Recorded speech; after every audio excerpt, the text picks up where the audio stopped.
সকাল করে উঠে মায়ের বকবকানি শুনতে শুনতে কান ঝালাপালা হয়ে গেছে।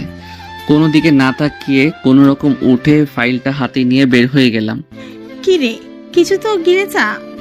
তোমার খাবার তুমি গিলো, আমার গিলার আর দরকার নেই। ধুরবাল, রোজ রোজ আর এসব ভালো লাগে না, মেজাজটাই খারাপ করে দেয়। নীল নিজেই বকবক করতে করতে রুম থেকে বের হয়ে যায় চাকরির ইন্টারভিউ দেওয়ার উদ্দেশ্যে। বাসা থেকে বের হয়ে সামনের মোড়টা ঘুরেই চায়ের দোকানে বসে। কি গো বেটা, আজকে এই পোশাকে? মামা, আপনি যেমন চা বেচে সংসার চালাচ্ছেন, বউয়ের হাতে মাইর খাচ্ছেন, বকা খাচ্ছেন, এমনভাবে তো আমাকেও সংসার চালাতে হবে।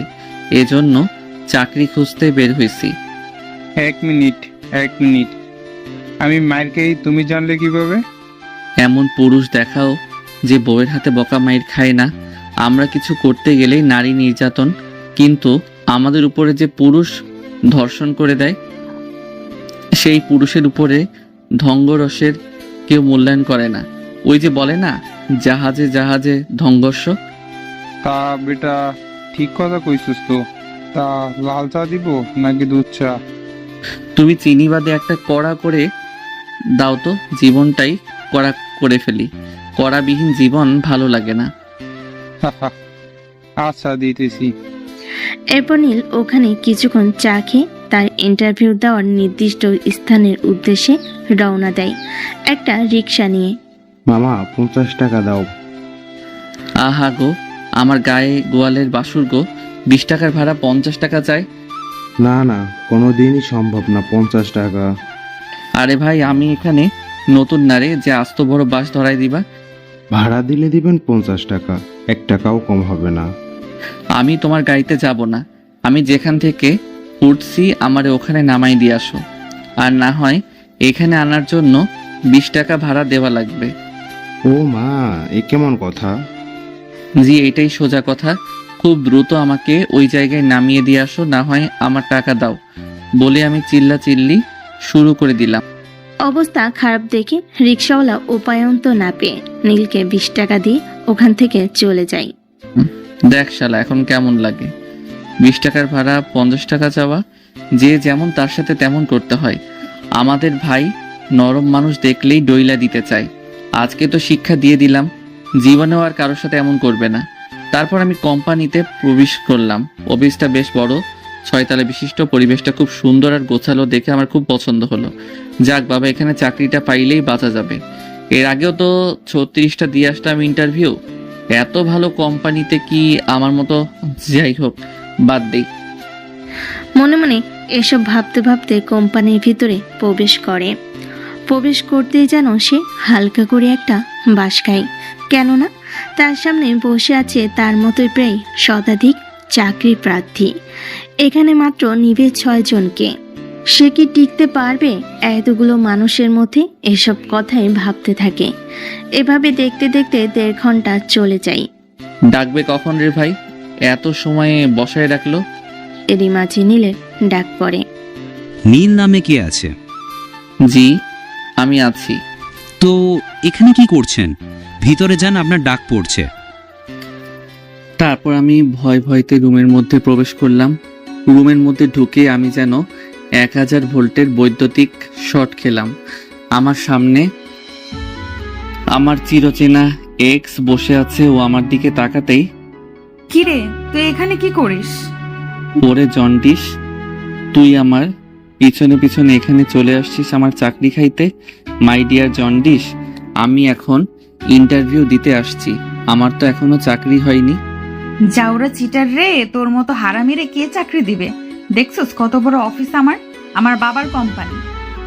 আরে চিটার রে, তুই না বলতি ক্যাম্পাসে থাকাকালীন তোর বাবা বাদাম বিক্রি করে?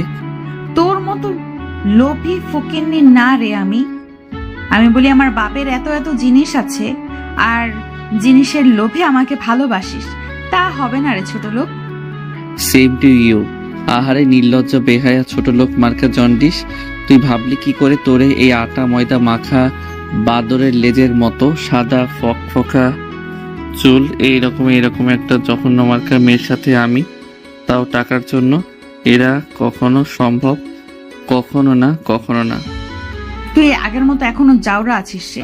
তুই ভাবলি কি করে তোর মতো ছোট লোক রে? তোর সাথে আমার কথা হবে আই টু আই কন্ট্যাক্ট। আশেপাশে 2টা লোককে বের হতে পারো। ওরা বের হবে কেন? যা বললাম তাই করো, কাজ আছে। আপনি একটু বাইরে যান তো, তারপরে দেখতেছি। যারার কথাই আশেপাশে সবাই বাইরে চলে যায়।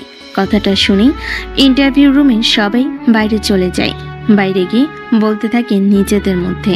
শফিক সাহেব, ওই ছেলেটার কত বড় সাহস, ম্যামের সাথে এইভাবে কথা বলল। কথা বলা দেখে বুঝলেন না তার সাথে ম্যাডামের সামথিং সামথিং? কথাটা একেবারে ভুল বলেননি। হ্যাঁ, অবশ্য তা ঠিক। ওইদিকে সবাই বাইরে যেতেই এখন তোকে আর গ্রহণ করার কোনো জায়গা নেই। অযথা উল্টাপাল্টা কথা কবিতা থাপ্পড় খাবি। দোস্ত, গার্লফ্রেন্ড, বউ, এক্স গার্লফ্রেন্ড, যাই বলিস ভাই, তোর হাতে 2টা জড়াই ধরি। আমার এই চাকরিটা দে ভাই, আমার চাকরিটা খুব প্রয়োজন। এত সময় যে মানুষের মধ্যে পটর পটর করছিলি, সেটার কি হবে? বাইরের মানুষের কাছে আমার একটা প্রেস্টিজ আছে না?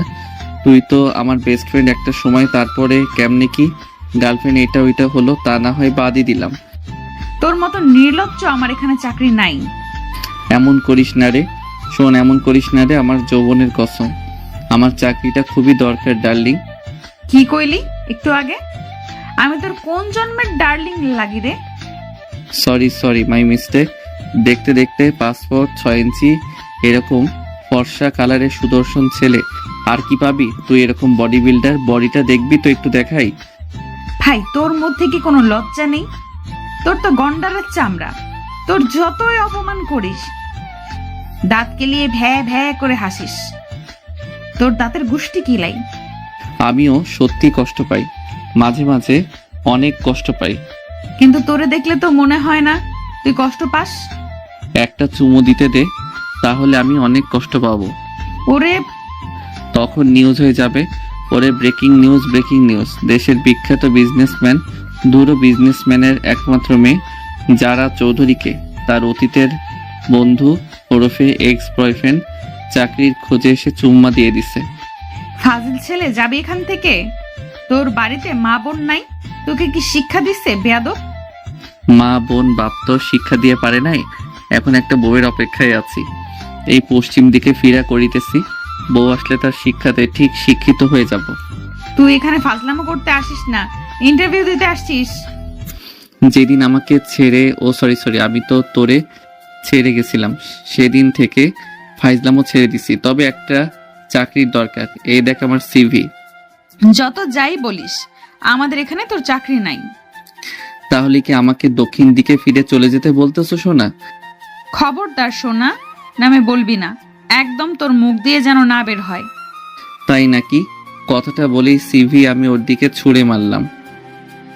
তারপর দিলাম এক দৌড়ে সোজা অফিস থেকে বের হয়ে গেলাম। সিভির ওইগুলো ফটোকপি করা আমার, তাই ওইগুলো ওখানে রেখে আসলে আমার আহামরি সমস্যা হবে না। জানি চাকরিটা হবে না, এত জায়গায় ঘুরলাম, একটা চাকরি পাইলাম না। আর আমার চিরচেনা শত্রু আমাকে চাকরি দিবে। ওর সাথে কি অন্যায় করেছি আমি? ও এত নিষেধ করার পরও ওকে ছেড়ে চলে গেছি, তারপরে চাকরি ওর কাছে চাইলেও আমাকে দিবে ও? তা কখনো সম্ভব না। জানি না ওর সাথে আর কখনো দেখা হবে কিনা, তবে যেটুকু সময় দেখা হলো ইচ্ছে করে ফাইজলামও করতেছিলাম। তারপরে নীল ওখান থেকে সোজা তার বন্ধুদের আড্ডায় চলে যায়। এই দেখ সবাই আবারও আজকে কোটটাই পরে আসতে। শালারা ফাইজলামও করবি না? তা ময়না পাখি, আজকে কত জায়গায় ঘুরলা একটা চাকরির জন্য? আরে একটা অফিসে গেছিলাম, ভাবছিলাম যে এই জায়গায় চাকরি হলে বেশ ভালোই হতো। গিয়ে দেখি যারা বসে আছে, ওইটা নাকি ওর বাপের অফিস। সে এখন এমডি পদে দেখাশোনা করতেছে। শিওর রে, এটা হবে না? ওই মায়ের এই ক্যাম্পাসে দেখলে তো মনে হতো না এত বড় লোক ফ্যামিলির মেয়ে। সবসময় গরিব ফকিরনিদের মতো চলাফেরা করতো। আসলে কথায় আছে না, যার আছে সে কখনো দাম নেয় না, আর যার নেই সে ফুটানিতে মাটিতে পা ফেলায় না। কথাটা আজকে বাস্তবে রূপ প্রমাণ পেলাম। আহারে, আমার বন্ধু কোটিপতি হওয়ার জন্য একটু দূর থেকে চলে আসলো। আর যদি ওই মেয়েকে বিয়ে করতে, তাহলে কি চাকরি খোঁজা লাগতো? ও যদি আজকেও আমাকে অফার করে তাও বিয়ে করবা না? আমি বল এই লাইনটা বুঝতে পারলাম না, যে এই যারাকে তুই সেকেন্ডে সেকেন্ডে মিস করতে, উঠতে যারা বসতে যারা সব জায়গায় যারা যারা, যে যারার জন্য তুই অন্য কোনো মেয়ের সাথে কখনো কথা বলিস নি, লাস্ট এমন কি ঘটলো যে তুই একেবারে ওকে ছেড়ে দিলি জোর করে? কিছু কিছু সত্য না প্রকাশে সুন্দর বন্ধু। এই চাকরি বালের পিছনে আর কত ঘুরবি বলতে পারিস? ব্যবসাতে আয়, ব্যবসাতে আল্লাহ বরকত দিছে। এই 2 বছর তুই শুধু চাকরি খুঁজে যাচ্ছিস, আর এইদিকে আমাকে দেখ, একটা কফি শপ থেকে 3টা বানিয়ে ফেললাম। মাস গেলে বসে থেকে থেকে এখন টাকা, যে কোনো একটা বিজনেস ধর। কথাটা ঠিক বলছস, কিন্তু কি? বাদ দে না ভাই, পরে দেখা যাবে। হ্যাঁ, ভালো জিনিসগুলো বাদ দে, যেগুলো আমরা গোলামি করব সেই গোলামি এখনো ধরে রাখ। চা অর্ডার দিবি না আমি দিব? চা অর্ডার দেওয়া আছে, চলে আসবে। তারপর তার বন্ধুরা মিলে আড্ডা দিতে থাকে। দেখতে দেখতে দুপুর গড়িয়ে বিকেল হয়, বিকেল গড়িয়ে সন্ধ্যা হয়, সন্ধ্যাবেলা। হ্যালো, আসসালামু আলাইকুম। ওয়ালাইকুম আসসালাম। কিরে যারা, কেমন আছিস? কতদিন পরে কথা হচ্ছে। আরে কাহিনী তো একটা ঘটে গেছে। কেন, কি এমন কাহিনী ঘটলো? আরে আজকে আমার অফিসে আসছিল চাকরির জন্য। তাই নাকি? তা তোমার প্রাক্তনকে কি চাকরি দিলে? এখনো দিনই সিভি আছে, ভাবতেছি কি করব। এমন ভাব করলো তার চাকরিটা খুব দরকার। এর আগেও নাকি অনেক জায়গায় ইন্টারভিউ দিছে, চাকরি হয় নাই। তবে ভাই আগের মতোই বাদর আছে ভাই, বাদরামি করে এখনো। সে তো ক্যাম্পাস লাইফ থেকেই এমন। তা করবিটা কি ভাবলি এখন? ভাবতেছি দিব না। চাইলেই দিতে পারি, হাজার হলেও আমাদের বন্ধু ছিল। তোর ওই জিনিসটা অন্যদিকে রাখ না। আমি যতটুকু দেখছি যারা, বুঝলি, ও তোর সাথে রিলেশনে থাকা অবস্থায় কখনোই কারোর সাথে ওইভাবে কথা বলেনি। তবে হুট করে ওর কি হলো, এতটা চেঞ্জ কিভাবে? আরে এই কথা তো আমার মাথাতেও ঢুকে না রে। এই ছেলে আমি বলতে পাগল ছিল, সে এতটা চেঞ্জ কিভাবে হলো? হয়তো ভিতরে কিছু আছে, আমরাই জানি না। তা ঠিক, কথায় আছিস। চট্টগ্রাম শ্বশুর বাড়িতে। হ্যাঁ, জামাই নিয়ে সুখে সংসার কর। আমাদের জামাই তো নেই, আর সংসার তো দূরের কথা। বিয়ে করে নে, তাহলেই তো জামাই পেয়ে যাবে। অন্য ছেলের উপরে তো ফিলিংস আসে না? যার উপরে আসে তাকেই না হয় আবার কর।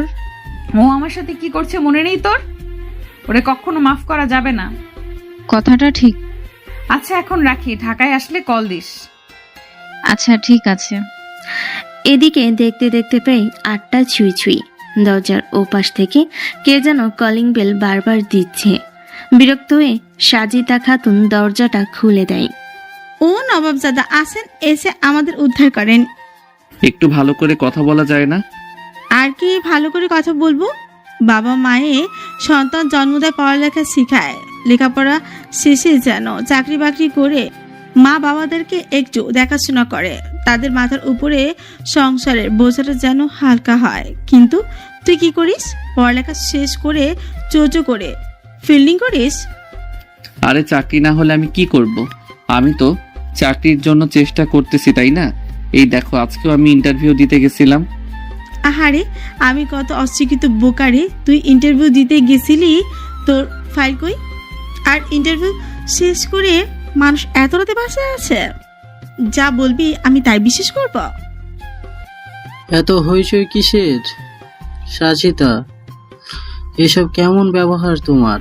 সন্তানের সাথে কিভাবে কথা বলতে হয় তোমার শিক্ষা আর নেই। ছেলেটা ইন্টারভিউ দিতে গিয়েছিল, ক্লান্ত, সারা শরীর দেখে বোঝা যাচ্ছে। একটা শরবত বানিয়ে দিবে তা না, বরং উল্টা পাল্টা এসব কথাবার্তা বলতেছ।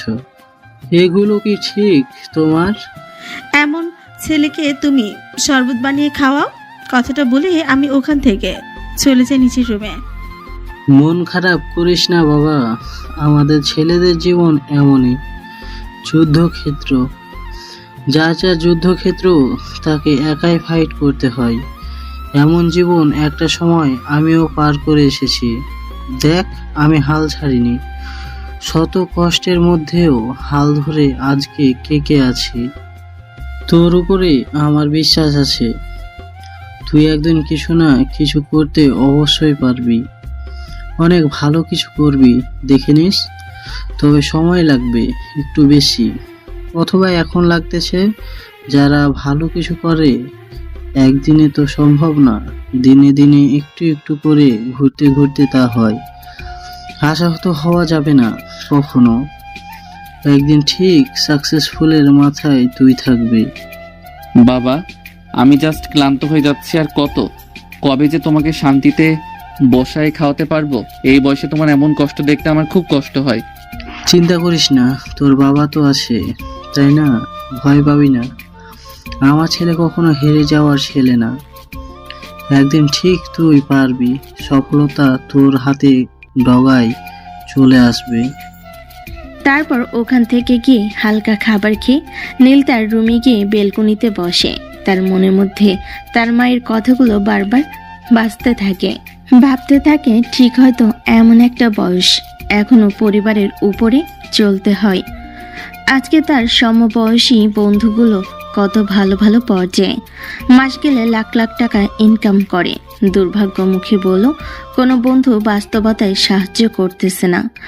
হয়তো তাকে একাই লড়তে হবে, আর এই দুনিয়ার যুদ্ধ একাই যে যার মতো। জিতলে জেতাটা হবে তোমাদের, আর হেরে গেলে শুধু হারটা হবে তোমার, কখনোই তোমাদের না। সফলতার ভাগিদার সবাই হতে চাই, কিন্তু ব্যর্থতার ভাগিদার কেউ হতে চায় না। যাই হোক, এভাবে চলে যায় 3টা দিন। প্রতিনিয়ত নীলের সাথে যা ঘটে, এই 2টা দিনে সম্পূর্ণ একই অবস্থা। আশা করি আপনারাও বুঝে গেছেন। ঠিক গো বাতিজা, চাকরি হলো? চাচা, এখন পর্যন্ত না, তবে ভাবতেছি তোমার পাশে একটা চায়ের দোকান দিব। তোমার ব্যবসার লাল বাতি ধরবে। না গো বেটা, এই কাজ করো না, আমার পরিবার না খেয়ে মরবে। তাহলে আমার চুল পাকাওয়ালা চাচা চাকরি পেলে তোমাকে জানাবো না? অবশ্যই জানাবো। তবে কাটা গায়ে নুনের ছিটা কেন দাও? দোকান আমি দিবই। তখনই আমার মোবাইলটা বেজে ওঠে। মোবাইলটা হাতে নিতেই দেখে আননোন নাম্বারে একটা নাম্বার। আমি আর দেরি না করে ফোনটা রিসিভ করলাম। মিস্টার নীল খন্দকার বলেছেন? জি জি, নীল খন্দকার বলছি। আমাদের আইকন ইন্ডাস্ট্রিয়াল অ্যান্ড লিমিটেড কোম্পানিতে সম্ভবত 2-3 দিন আগে আপনি একটা ইন্টারভিউ দিয়েছেন। ভাগ্যক্রমে আপনি ওই জায়গায় টিকে গিয়েছেন। আপনি চাইলে আগামী সপ্তাহ থেকে জয়েন করতে পারেন, কিন্তু কালকে এমার্জেন্সি আপনাকে চাকরি করতে হলে কোম্পানিতে আসতে হবে। হ্যাঁ হ্যাঁ, আমি চাকরিটা করব। আচ্ছা ঠিক আছে, আমি কালকে আসবো। তুমি ভাবো, আর যাই করো দোকান কিন্তু দিও না। তাহলে 11টা চা হইছে, ওই চায়ের বিল ছেড়ে দাও, তাহলে দোকান দিব না। আচ্ছা ঠিক আছে, তোমার যা পাওনা ছিল সব ছেড়ে দিলাম, তাও তুমি দোকান দিও না। আচ্ছা ঠিক আছে। তারপর কি রে, এত এমার্জেন্সি কল দিলি? কিছু কি হয়েছে? বড় কিছু হয়েছে। কি এমন হয়েছে যে এত এমার্জেন্সি? আরে ওই যে যারার অফিসে কল দিয়েছিলাম না, একটু আগে আমাকে কল করে জানালো ওখানে নাকি আমার চাকরি হয়েছে। আরে এ তো খুশির খবর, কংগ্রেচুলেশন দোস্ত। আরে জিনিসটা বুঝতে পারছিস তোরা? ওর ওখানে চাকরি করা মানে একটু বোঝার চেষ্টা কর। ওই কি এমনি এমনি আমাকে চাকরি দিয়ে দিবে? হতে পারে একটা বিষয় ভুল বোঝাবুঝি হচ্ছে। তার আগে তো আমরা ফ্রেন্ড ছিলাম, তাই না? বন্ধুত্বের খাতিরও দিতে পারে, এত ভয় পাওয়ার দরকার নেই ভাই। আচ্ছা আপাতত জয়েন তো করি, দেখি কি হয়। হ্যাঁ, আমিও এটাই বলছি, ভালো লাগলে করবি, না গেলে বাদ। এত ভয় পাওয়ার দরকার নেই, সব ভালোভাবে হবে।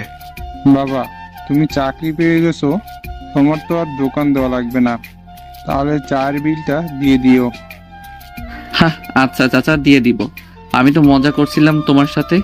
খারাপ হতে পারি, কিন্তু আমার যৌবনে কলঙ্কের দাগ নেই। শালা, তুই একটা জিনিস রে মামা। আদা পটল যাই আছে ওইসব বাদে সবকিছুই ধরতে পারিস। তারপর তারা ওখানে খানিকক্ষণ আড্ডা দেয়। আড্ডা দিয়ে যে যার বাসায় চলে যায়। দুপুর 2টা কিংবা এর একটু আশেপাশে হবে। কি রে ভাইয়া, এত সকাল সকাল বাড়িতে ফিরলি যে? কেন আগে আসতে পারি না? যে ভাইয়া আমার সন্ধ্যার আগে বাড়িতেই ফেরে না, সেই ভাইয়া আমার এত সকালে বাড়িতে? বোন, তোর ভাইয়ের চাকরি হয়ে গেছে। কি বলিস, সত্যি নাকি? পরশুদিন একটা ইন্টারভিউ দিলাম না, ওখানে চাকরি হয়ে গেছে। একটু আগেই কল দিছে। স্যালারি কত ভাইয়া? এই ব্যাপারে কোনো কথা হয় নাই, কালকে গিয়ে সবকিছু কথা হবে। দাঁড়া, আমি সবাইকে বলে আসি এত খুশির খবর। মা, মা, ও মা। কি ব্যাপার, এত চিল্লাচিল্লি করতেছিস কেন? ভাইয়া তো চাকরি হয়ে গেছে। তাই নাকি? সত্যি? হ্যাঁ মা, পরশুদিন ইন্টারভিউ দিল না, ওই জায়গায় চাকরি হয়ে গেছে। হ্যাঁ বাবা বলো। কই আছো বাবা এখন? সেখানে থাকি বাবা কাজে। আজকে থেকে তোমার আর কোনো কাজ করা লাগবে না। একই কথা, আমি কাজ না করলে পরিবার চলবে কিভাবে? বাবা আমার চাকরি হয়ে গেছে। কথাটা বলে নীল হাউমা করে কান্না করে ওঠে।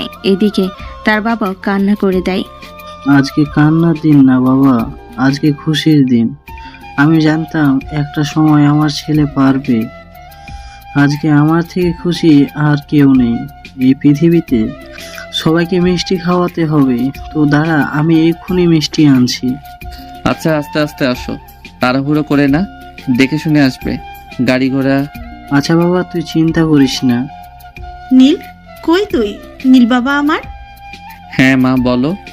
শুনলাম তুই নাকি চাকরি পেয়েছিস। তা মাকে কি একবার বলতে ইচ্ছে করে না? এখনই বলতে যেতাম না। নীলের মা নীলের কপালে একটা চুমু এঁকে দেয়। এই না হয় আমার ছেলে। আমি জানতাম আমার ছেলে একবার না হলেও 10 বারের বার পারবে। তোকে নিয়ে গর্ব করি বাবা। আমার ছেলে, তুই আমার ছেলে। সারাদিন রোদ থেকে আসছিস, দাঁড়া এক গ্লাস শরবত নিয়ে আসি। নীলের মা রান্নাঘরে শরবত বানাতে চলে যায়। সোনিয়াও তার পিছনে পিছনে যায়। নীল বেলকুনিতে এসে বেলকুনি রড ধরে সূর্যের দিকে তাকায়। সূর্যের আলো তার গায়ে কেমন যেন ঝলসে দিচ্ছে। হাতে পায়ের পশম খাড়া হয়ে যাচ্ছে। আরান মনে মনে ভাবতে থাকে, পৃথিবী কতই অদ্ভুত। 2 দিনের ব্যবধানে একই সম্পর্ক, আকাশ পাতাল পার্থক্য। সবাই সাফল্য ছেলে খোঁজায়, কিন্তু ওই ছেলেকে সাফল্য করা পর্যন্ত তার পাশে থাকে না। আমার নিজের মা আজকের এই ব্যবহারটা যদি আগের দিনগুলোতে পারতাম, তাহলে আমাকে অঝরে এতটা কাঁদতে হতো না। আসলেই পৃথিবীর নির্মাণ খেলা, যেখানে সাফল্য ছেলে ছাড়া পরিবারও গ্রহণ করে না। বিয়ে করতে গেলেও সফলতা, পরিবারের কাছে সফলতা, সমাজের কাছেও সফলতা। শুধু একটা মাত্র জায়গায় সফলতা লাগে না। তবু তিনি চোখ দিয়ে দেখতে দিচ্ছেন, মুখ দিয়ে খাইতে দিচ্ছেন, নাক দিয়ে নিঃশ্বাস নিতে দিতেছে, কান দিয়ে শুনতে দিতেছে, সবকিছু বোঝার মতো মস্তি করতেছে। সারা শরীরে অঙ্গে রক্ত চলাচল করতেছে, হার্টবিট নড়তেছে সেকেন্ডে সেকেন্ডে। যে ফুসফুস 1 মিনিট বন্ধ হলে মানুষ বাঁচতে পারে না, তার রহমতে দিনের পর দিন একটানা নড়ে যাচ্ছে। 2টা হাত দিয়েছে, 2টা পা দিয়েছি, তবুও আমরা তাকে স্মরণ করি না। তার অস্তিত্বকে অস্বীকার করি। তাকে দিন শেষে একবার নামাজে বসে ভালোবাসি বলতে পারি না। আমরা কতটা অধম জাতি। হে করুণাময় আল্লাহ, আমাদের এই অধমতা থেকে তোমার প্রতি সফলতা দান করো, আমাদেরকে মাফ করো। পরের দিন বেশ সকাল সকাল আমি উঠে পড়ি, কেননা আজকে প্রথম দিন দেরি হলে চাকরির 12টা বেজে যাবে। কি রে ভাইয়া, এত তাড়াতাড়ি আজকে? বুঝতে তো পারছিস, প্রথম দিন দেরি করলে যদি আবার সমস্যা হয়।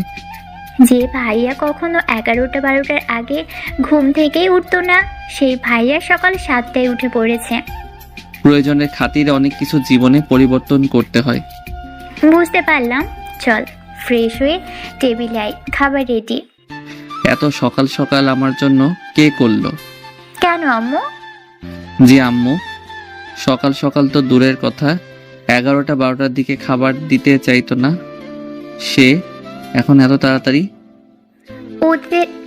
অতীতের কথা ভুলে যেত ভাইয়া, যা হয়েছে তো হয়েছে। এখন আবার নতুন করে মন খারাপ করিস না। আম্মু একটু বেশি খারাপ ব্যবহার করতে তোর সাথে, ওসবের জন্য আম্মুকে মাফ করে দে। দূর পাগল, এই জন্য কি কেউ বলে? আমি কিচ্ছু মনে করিনি, হাজার হলেও তো আমার মা, তাই না? আমায় না, বল আমাদের। আচ্ছা বাবা, তোর কথাই ঠিক হলো। তারপর আমি সোনিয়ার সাথে গল্প করতে করতে খাবার টেবিলে বসে খাবার খেতে বসলাম। তখন কোথা থেকে দেখলাম আব্বু আম্মু আসলো। এসে আমার প্লেটে এটা ওইটা বেড়ে দিতে লাগলো। আমি কোনো কথা না বলে চুপচাপ খেতে থাকলাম।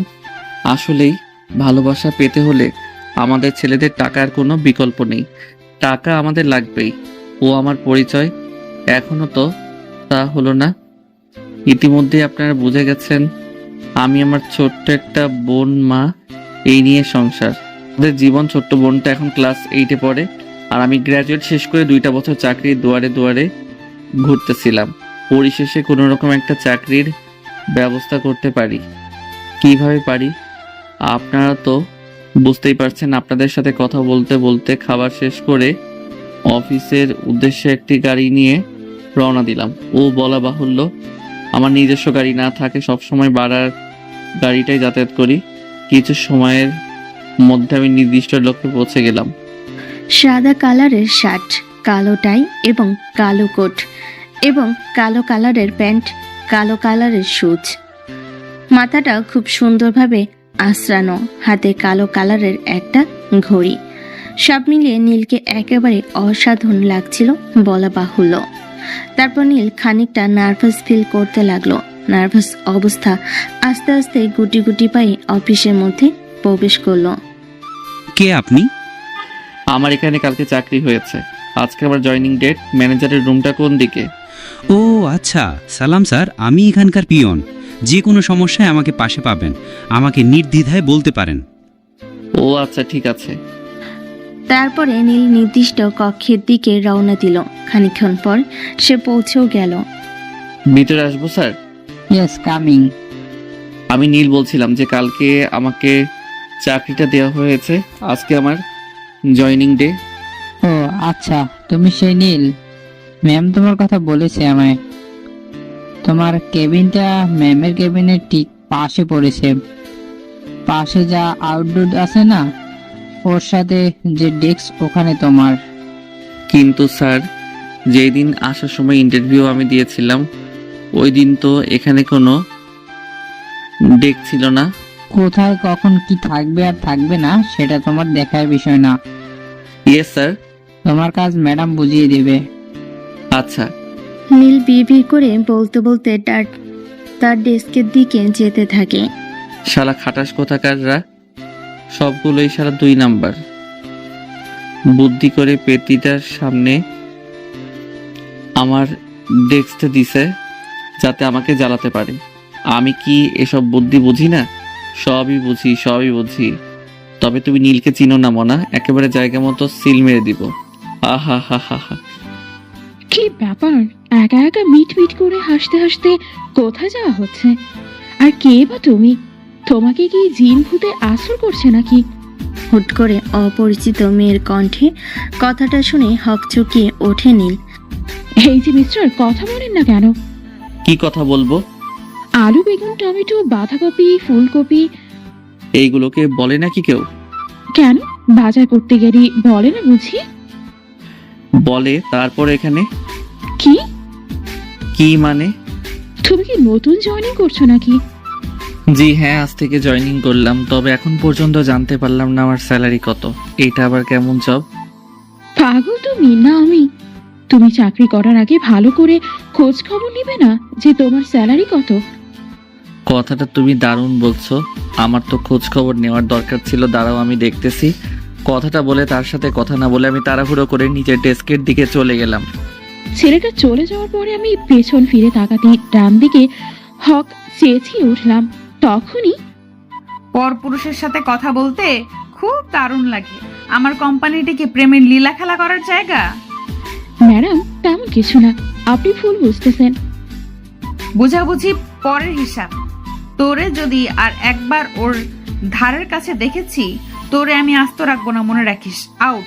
সোজা নিজের ডেস্কে গিয়ে কাজ কর। Yes madam. কি এই তোতলাচ্ছিস? এখান থেকে যাবি সোজা ডেস্কে। তারপরে পরশু দিনের ফাইলগুলো সব কমপ্লিট করবি। 2 ঘন্টার মধ্যে কেবিনে ফাইল চাই আমার। আচ্ছা ম্যাডাম, ঠিক আছে। গো। এরপর আর কোনো কথা না বলে কাঠি তার কাজে চলে যায়, আর যারা গিয়ে তার ডেস্কে বসে। এভাবে চলে যায় কিছুক্ষণ। আপনি নীল না? স্যার, বড় ম্যাডাম আপনাকে ডাকছে। কেন? আমি কি করে বলবো কেন? আচ্ছা, তারপরে পিয়নটা চলে যায়। না জানি পেট নিয়ে আবার কি জন্য ডাকছে। আমাকে যে কি শাস্তি দিবে আল্লাহই জানে। তারপরও এক বুক সাহস নিয়ে তার দরজার সামনে হাজির। ম্যাডাম আসবো? হ্যাঁ কামিং। তারা নীল সাহেব কেমন যাচ্ছে অফিস? এত সময় তো ভালোই ছিলাম, তবে এখন বুকের মধ্যে ধপধপ করতেছে। ধরফর করার কারণ কি জানা যাবে? আমার সামনে একটা পেতনি বসে আছে, আমার ভয় লাগতেছে। না জানি কখন আমার ঘাড় মটকে দিবে। আপনি কি আমাকে মিন করে কিছু বললেন? না, এ কখনোই হতে পারে না। আপনাকে আমি মিন করে বলতেই পারি না।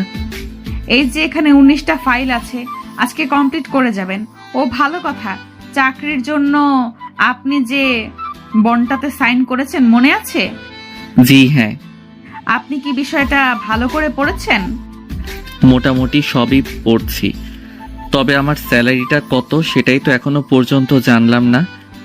বাবার টাকার প্রতি অনেক লোভ আপনার। আজব তো, টাকার জন্যই তো সবাই জব করে। তাই নাকি? জি। আপনি যে সাইন করেছেন তার নিজের পাতাগুলো পড়েছেন ভালো করে? ওখানে কিন্তু লেখা আছে আপনি চাইলেও 3 বছরের আগে এখান থেকে কোথাও যেতে পারবেন না। গেলে আইনগত আমি ব্যবস্থা নিতে পারবো এবং কোম্পানিকে 10 লক্ষ টাকা আপনি দিতে বাধ্য থাকবেন। উল্টাপাল্টা নিয়ম কই থেকে পেলে? তুই পড়ে কথা বলছেন? আমি কি আপনার বউ লাগি? না মানে সম্পর্কের খাতিরে এক্স বউ ধরা যায় কি? How dare you! আপনার সাহস হয় কি করে এসব উল্টাপাল্টা কথা জারা চৌধুরীর সামনে বলছেন? নিজ থেকে মনে হয়। স্যালারি 25,000 টাকা বেসিক, কাজ করলে আস্তে আস্তে বাড়বে। একটু কম হয়ে যায় না? আমার কিন্তু একটা কোটা আছে, সেই খাতির একটু বেশি উপায়। এর মানে বুঝলাম না, আপনার কিসের কোটা? এই যে একটা সময়ে তুমি আমার আপনি আমার এক্স গার্লফ্রেন্ড ছিলেন, এখন অফিসের বস হয়ে গেলেন। একটা প্রশ্ন আমার মাথায় সারাক্ষণই ঘুরপাক খায়। আপনি এত বড় একজন বিজনেসম্যানের মেয়ে, ক্যাম্পাসে দেখলে মনে হতো আপনি ফকিন্নির নাম্বার 1। ওইভাবে চলাফেরা এর মানে কি ছিল? কেন বড়লোক সেরির লাগে প্রেম করতে খুব ভালো লাগে? টাকা পয়সার অনেক লোভ বুঝি? মোটেও এমনটা না, আপনার এই তিলটা সেই লাগে। যতই তুমি লাইন মারার চেষ্টা করো, গাড়ি কিন্তু জ্যাম। আজকের মতো এই সব অ্যালাউ করলাম, আর একবার যদি উল্টাপাল্টা এসব কথাবার্তা শুনি তাহলে খুব খারাপ হয়ে যাবে। আচ্ছা। না পারবেন অন্য জায়গায় চাকরি করতে, না পারবেন চাকরি করে স্যালারি, না পাবেন চাকরি করে স্যালারি, এবং আপনার বিরুদ্ধে আইনগত ব্যবস্থা নিব। তুই এত জন্ডিস মার্কা জল্লাদ কেন বলতে পারিস? শালা কোল্ড কফি। এই ছোট লোকের বাচ্চা, কি বুঝলি তুই? কথাটা বলে ঠাস ঠাস করে একটা চড় মেরে দিলাম। নীল যেন আটকে উঠল। তার কল্পনার বাইরে ছিল এমন ঘটনা ঘটবে যে যারা নিজের গায়ে হাত দিবে। সে চুপচাপ আর কোনো কথা না বলে ফাইলগুলো নিয়ে মাথা নিচু করে বের হয়ে নিজের ডেস্কে চলে গেল। দেখ এখন কেমন লাগে। ফাইলগুলো টেবিলের উপরে থপাস করে রাখলো, কিন্তু এখন পড়েছে মহাবিপদে। এমনিতেই তার প্রথম চাকরি, তারপর এতগুলো ফাইল। শালা কি যন্ত্রণা রে! এমনিতেই চাকরি বাজারে যে অবস্থা, চাকরি পাইতে হিমশিম, তার উপরে কাজ পাইলামের মতো কটকটির কাছে। পাক্কা কিরণমালা সিনেমা দেখতো। কিরণমালা সিনেমা না, ওইটা কিরণমালা নাটক। হ্যাঁ হবে হয়তো। আপনি এখানে? এই তো পাশ দিয়ে যাচ্ছিলাম, ভাবলাম আপনার সাথে দেখা করে যাই। ও আচ্ছা, আসতেন যখন ভালো করছেন। আমাকে একটু হেল্প করতে পারবেন? হ্যাঁ বলুন না, আমার সাধ্যের মধ্যে থাকলে আমি চেষ্টা করব। আসলে আমি প্রথমে ব্যর্থ। এই ফাইলগুলো কিভাবে ঠিক করে একটু যদি দেখিয়ে দিতেন। এটা কোনো ব্যাপার না, তবে একটু সময় বেশি লাগবে। ধৈর্য ধরে করলে দ্রুত হবে। একটু কষ্ট করে আমার সামনে একটা করে দেখিয়ে দিবেন। একটা করতে তো সময় লাগবে, আমি আপনাকে কিছুটা করে দেখাই, আপনি এমনিতেই পারবেন। যদিও এখানে এক্সপিরিয়েন্স কাজের আগের আছে এমন কাউকে ছাড়া দেয় না। আপনাকে এক্সপিরিয়েন্স বাদ নিলে ব্যাপারটা অবাক করা। তুমি তো আর জানো না কেন আমাকে নিয়েছে জ্বালানোর জন্য। কিছু কি বললে? না, কি এমন বলতে যাব? এই দেখো, লাইন ব্রেক এটা এইভাবে দিয়ে এভাবে করতে হবে, তারপর ডিজাইনগুলো এরকম করতে হবে, তারপরে এটা ওপরে দিয়ে নিচে হালকা ডাউন। ক্যাথি এইভাবে নীলকে শেখাতে থাকে। কিছুক্ষণ বাদে, বুঝতে পারছো তুমি? হ্যাঁ হ্যাঁ বুঝতে পারছি। ম্যাডাম আপনি এখানে? আমার বুঝতে সমস্যা ছিল, তাই বুঝতে পারছি। এটা কি প্রেম করার জায়গা? এক থাপ্পড়ে দাঁত ভেঙে ফেলবো, বেয়াদব মেয়ে কোথাকার। এটা হলো সেকেন্ড ওয়ার্নিং। ফার্দার তৃতীয়বার যদি এমন কিছু দেখেছি, কোম্পানি থেকে আউট করে দেব। ম্যাম, আপনি হয়তো ভুল বুঝছেন। আসলে এনার আগের এক্সপিরিয়েন্স নেই, কিভাবে কাজ করতে হবে বুঝতে পারছিল না। আমাকে অনুরোধ করলে একটু দেখানোর জন্য আমি শুধু সাহায্য করছিলাম। ওর কোনো দোষ নেই, আসলে আমি বুঝতে পারছিলাম না এগুলো, তাই ওনার থেকে হেল্প নিলাম। এখানে নেওয়া নেই, এর কোনো সুযোগ নেই। আরে তুমি ভুল বুঝতেছো। হয়েছে এই মেয়ে, তুমি এখন যাও। হ্যাঁ, কি ব্যাপার মিস্টার দেওয়ানা, এখানে এসে লুচ্চামি শুরু করছো? কথার উত্তরে কোনো প্রত্যুত্তর নেই। রাগে গজগজ করতে করতে নীলের হাত টেবিলের উপর ছিল, তার উপরে কলমের উল্টো পেট দিয়ে জোরে একটা আঘাত করে সেখান থেকে চলে যায়। নীলের হাতটা কেমন যেন থেতলে যায়, হাতটা ব্যথা করতে শুরু করে। সে চুপচাপ হাত ধরে বসে আছে। ও মাগো। আমি ওখান থেকে নিজের রুমে এসে বসে প্রশান্তিময় হাসতে থাকি। এ কি মেয়ের পাল্লায় পড়লাম রে বাবা, এমন একটা জায়গায় ফেসে গেলাম, না ডানে যাইতে পারতেছি, না বামে যাইতে পারতেছি, না সামনে পিছনে। এরই মাঝে যারার ফোনটা বেজে ওঠে। হ্যাঁ মা, বলো। বাসায় আসবে কখন? এই তো একটু পরে অফিস থেকে বেরোবো। আব্বুর কি অবস্থা? সে তো ওখানে বসেই আছি, শরীরের অবস্থা আগে থেকে মোটামুটি ভালো। বাবাকে দাও তো। এই নাও, তোমার মেয়ের কথা বলবে। হ্যাঁ মা, বল। অফিসের সব ঠিকঠাক আছে? হ্যাঁ, সবকিছু ঠিকঠাক ভাবে গুছিয়ে রাখছি। তুমি কবে ভালো হবে বলো তো? অফিসের এই প্যারা, এত সব দেখাশোনা আমার জন্য কষ্ট হয়ে যাচ্ছে। কিছু করার নেই মা, আমি যতদিন সুস্থ না হচ্ছি ততদিন তোকেই দেখতে হবে। এখনকার মানুষের উপর বিশ্বাস নেই, বুঝিসই তো। তা অবশ্য ঠিক। তাহলে ফোনটা রাখো, একটু পরে বের হওয়ার সময় কল দিচ্ছি। এভাবে দেখতে দেখতে দুপুর পেরিয়ে বিকেল। ম্যাডাম ডাকছেন। দ্রুত ওই নতুন যে জয়েন করেছে না নীল নামে, তার থেকে ফাইলগুলো নিয়ে এসো। 1 মিনিট, তাকেই দিয়ে যেতে বলো। আচ্ছা ম্যাডাম। তারপর আমি ম্যাডামের ওখান থেকে গিয়ে নীল স্যারের কাছে গিয়ে বললাম, স্যার আসবো? হ্যাঁ বলো। ম্যাডাম সমস্ত ফাইল নিয়ে আপনাকে তার ক্যাবিনে যেতে বলল। আচ্ছা ঠিক আছে। নীলের একটা হাত পুরো ব্যথাতে অবস্থা খারাপ, কোনোভাবে ফাইলগুলো ধরে যারা কেবিনে পৌঁছায়। কি ব্যাপার, মাত্র 6টা ফাইল কেন? বাকিগুলো কোথায়? আসলে আমার হাতের অবস্থা ভালো না, তাই দ্রুত কাজ করতে পারিনি। বাকি ফাইলগুলো কালকে দিব। কখনোই সম্ভব না, রাত্রের ডকুমেন্টস গুলো সাবমিট করতে হবে। কোনো ফাঁকিবাজি আমার অফিসে চলবে না। সবার ছুটি হয়ে গেলেও তুমি থাকবে। কাজ শেষ করে রাত 10টা বাজুক 1টা বাজুক তাতে আমার যায় আসে না। কাজ শেষ করে বাসায় যাবে। যারা কোনভাবে নীল যারাকে ডাকলো। যারা এই সকল ভাবভঙ্গিময় কোনো কাজ হবে না, ফাইলগুলো শেষ করে তারপরে যাবে।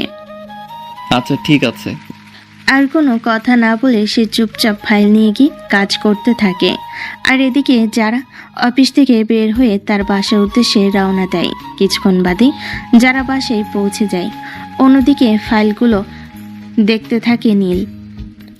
তার ফাইলগুলো শেষ করতে করতে রাত 10টা বাজে। এরপর সব ডকুমেন্ট জমা দিয়ে অফিস থেকে বের হয়ে যায়। তার পিঠটা যেন লেগে গেছে, কিছুতে হাঁটতে পারছে না। সে কখনো একটা না এতক্ষণ বসে থাকেনি। কিছুটা হেঁটে বন্ধুদের আড্ডাখানে চলে যায়। অন্যদিকে কিরে, কি অবস্থা তোর? আরে অবস্থা ভালো না। একদিকে আব্বুর অসুস্থতা, তার উপরে অত বড় অফিস সম্পূর্ণ আমাকে দেখাশোনা করা লাগছে। আঙ্কেল ঠিক সুস্থ হয়ে যাবে। এখন তুই ছাড়া তো আর কোনো ছেলেও নেই যে তার উপরে দায়িত্ব দেবে। সেটা ব্যাপার না, ব্যাপার হচ্ছে ওই নীল আমার অফিসে চাকরি করে। কবে জয়েন হলো? আরে আজকে ফার্স্ট। ওকে চাকরি দিলি? আমার মতে ওকে জবটা না দেওয়াই উচিত ছিল। মনে আছে ক্যাম্পাস লাইফে এমন কি নাই যে করে নাই? হাত পা জড়িয়ে ধুলি সবার সামনে, তারপরও বিন্দুমাত্র মায়া দয়া কাজ করেনি তার। ওর চাকরিটা দিয়েছি শুধু প্রতিশোধ নেওয়ার জন্য। এখন কিভাবে কি করব তাই বল। প্রচুর পরিমাণ কাজ দিয়ে এত পরিমাণ কাজের চাপ দিই, ফলাই সব করে ফেলে। একটু আগে ওয়ার্ড বয় ফোন করে আমাকে বলল যতগুলো ফাইল দিছি ওর শেষ করতে করতে সারা রাত লাগার কথা, 10টার মধ্যে কমপ্লিট করে দিচ্ছে। আরে এইভাবে সাইজ করা যাবে নাকি? ওকে ওকে সাইজ করতে হলে অন্যভাবে মারবি। শোন, এমন এমন করবি। তোর মাথায় এত বুদ্ধি কিভাবে আসে? দেখতে হবে না বন্ধু টাকার? হাজার হলেও ও একটা সময় না একটা সময় তোকে ভালোবাসতো। ওর সামনে যখন এগুলো ঘটবে অবশ্যই কষ্ট পাবে। দারুণ আইডিয়া দিছিস। কি রে ভাইয়া, তোর শরীর চোখ মুখের এই অবস্থা কেন? দিন দিন কেমন হয়ে যাচ্ছিস? আগে তো এমন ছিলি না। ও তেমন কিছু না রে বোন, কাজের প্রেশার তো, তাই আস্তে আস্তে অভ্যাস হয়ে যাবে। তোর চুলের অবস্থা দেখেছিস কি পরিমাণ চুল পড়ছে? সমস্যা নাই, ঠিক হয়ে যাবে। সত্যি করে বলবি ভাইয়া, তোর কি হয়েছে? কাজের চাপে কখনো কারো চুল পড়ে না, চোখের নিচে কালো দাগ না হয় মানলাম ঘুমের জন্য, কিন্তু ওরে আমার পিচ্চি বোন, তোর ভাইয়ের কিচ্ছু হয়নি। নতুন চাকরি তো আগে কখনো তেমন করা হয়নি, তাই একটু কষ্ট হয়ে যাচ্ছে আর কি। দিন দিন অভ্যাস হয়ে যাবে। আচ্ছা থাক, আমার অফিসের দেরি হয়ে যাচ্ছে। আমিও স্কুলে যাব, যাওয়ার সময় আমাকে নামিয়ে দিয়ে যা। আচ্ছা চলো, যাওয়ার সময় তোকে নামিয়ে দিয়ে যাচ্ছি। আচ্ছা। তারপর নীল সিদ্ধার্থকে তার স্কুলে নামিয়ে দিয়ে সে তার অফিসে চলে যায়। অফিসে ঢুকতে গেটে ক্যাথির সাথে দেখা। কারোর জন্য কি ওয়েট করছিলে? হ্যাঁ, ও আচ্ছা, তাহলে আমি যাই। ওয়েট করা মানুষ তো চলে আসছে। এই যে আপনি। ও মা, এ কি কথা? কিন্তু কেন? ম্যাডাম তো আপনার সাথে আমাকে দেখলে তেরে বেগুনে জ্বলে ওঠে। আসলে আগামী সপ্তাহে আমার ভাইয়ের বিয়ে।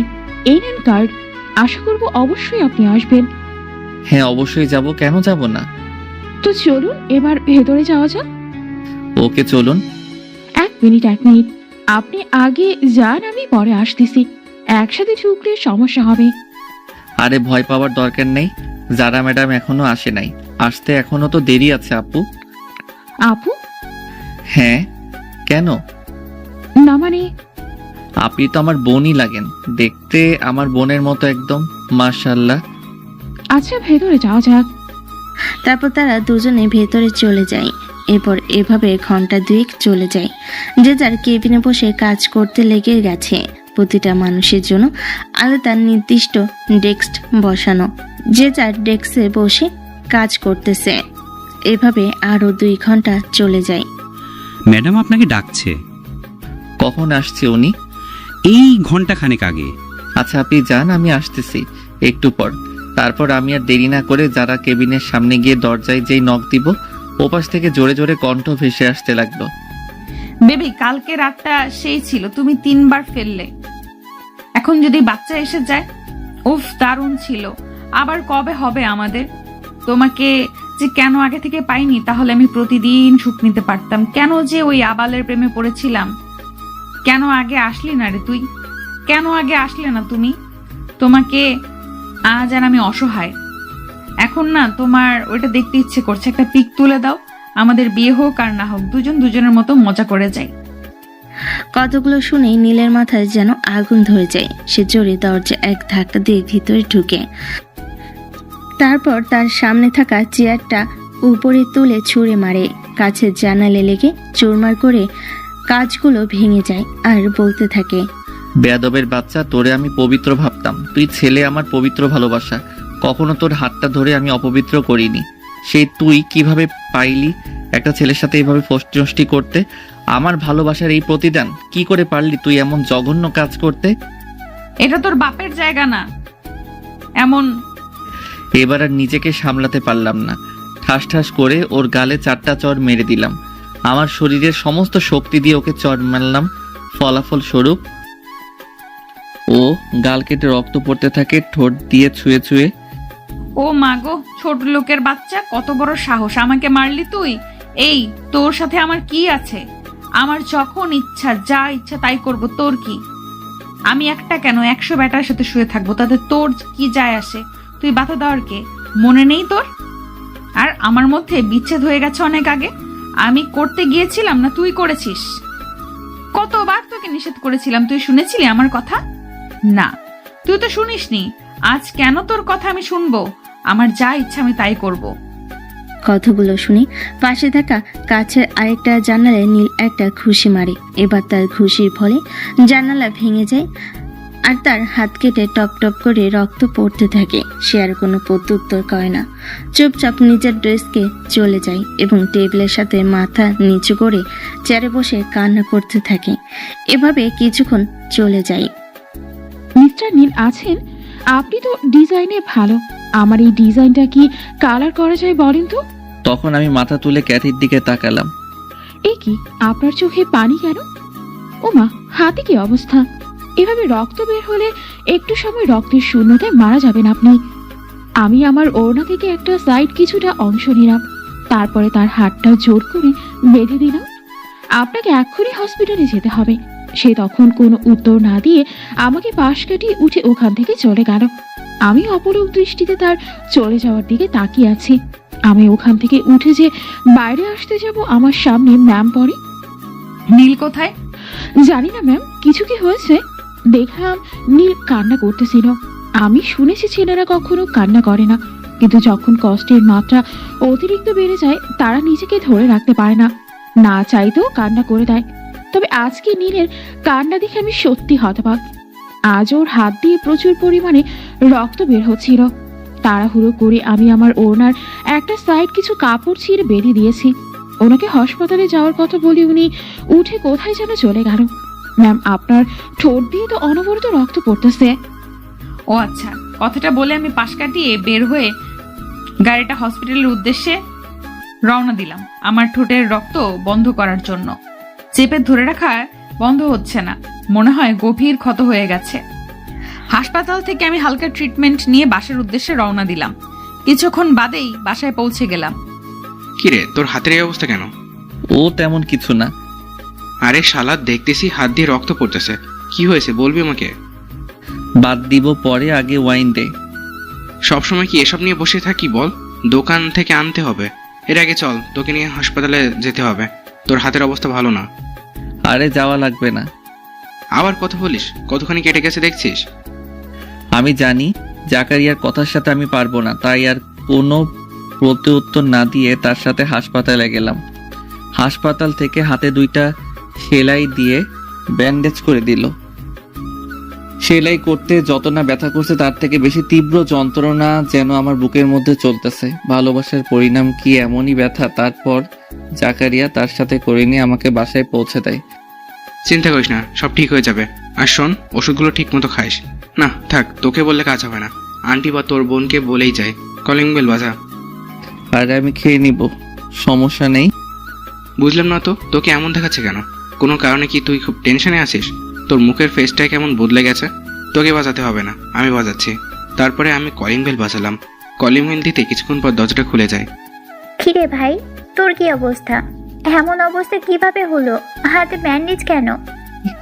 ও তেমন কিছু না, ছোট্ট একটা অ্যাক্সিডেন্ট। তাই বলে এতখানি ব্যান্ডেজ? চিন্তা করিও না আপু, ঠিক হয়ে যাবে। আর এই যে ওষুধের প্রেসক্রিপশন, ঠিকমতো ওষুধ খাইয়ে দিও। ওরে বললে তো খাবে না, তাই তোমাকে বলে গেলাম। কি ব্যাপার, কি হয়েছে এখানে?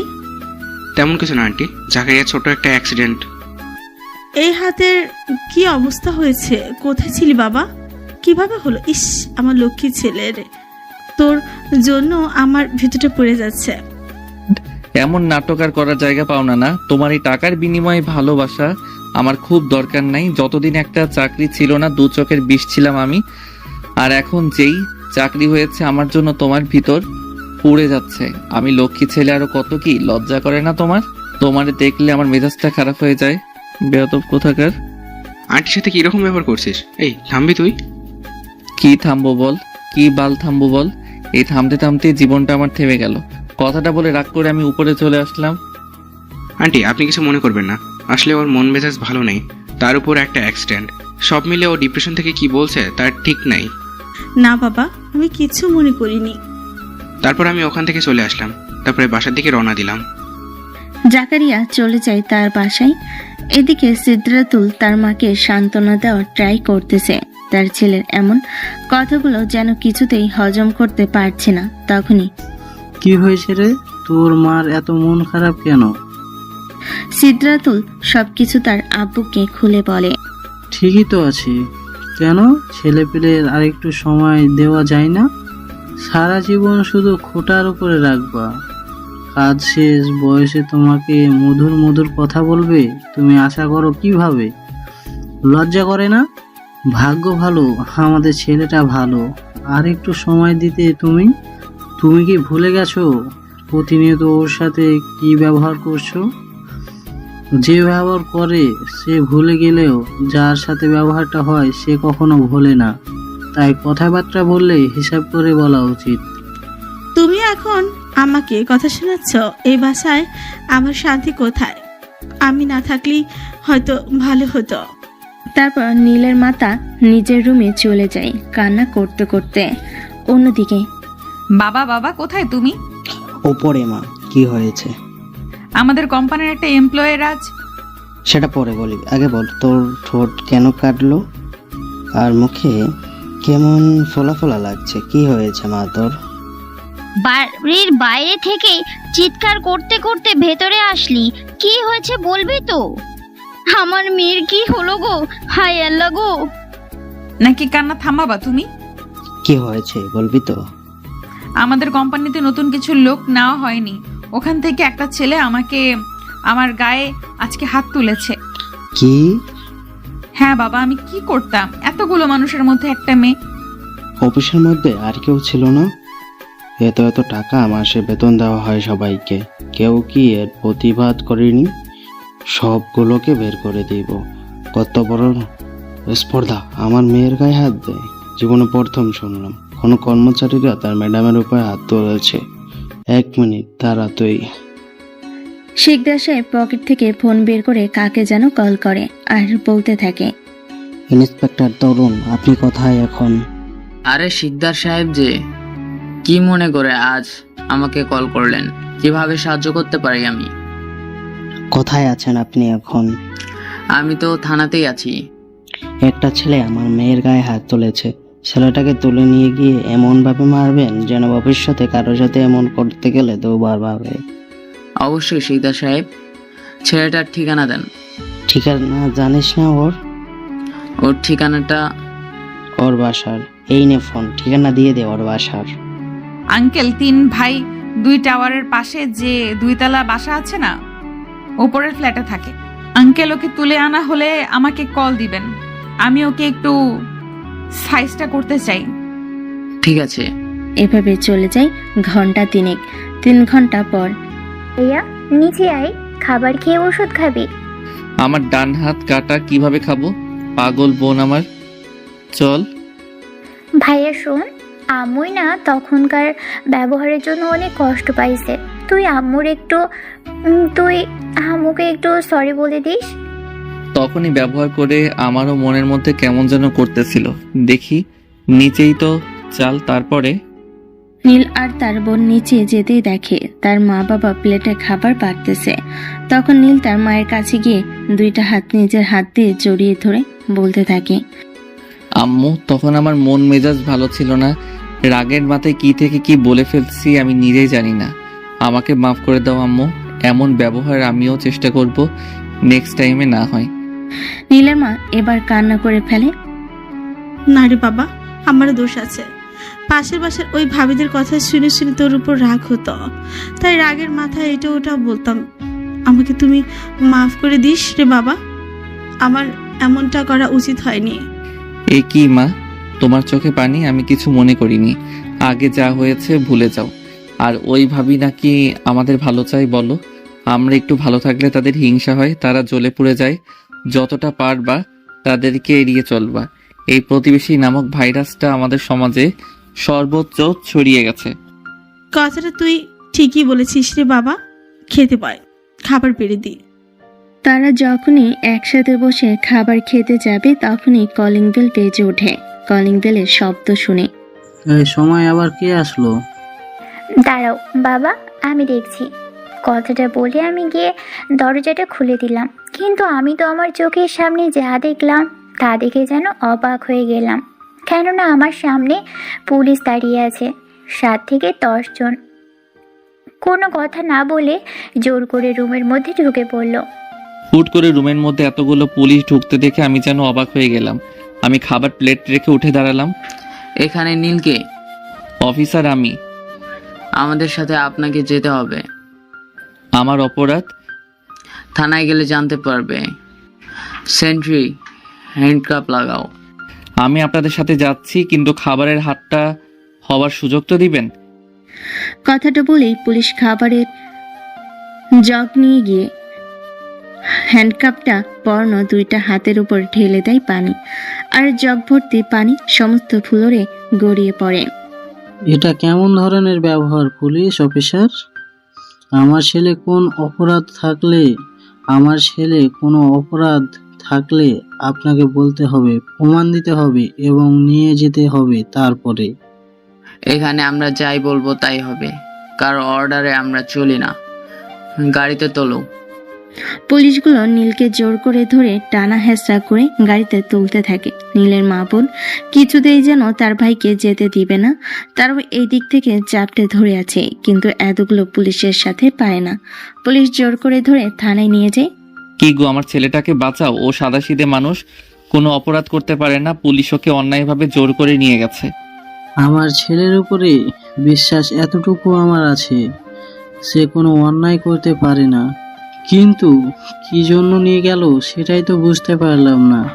কি এমন অপরাধ করেছে সে?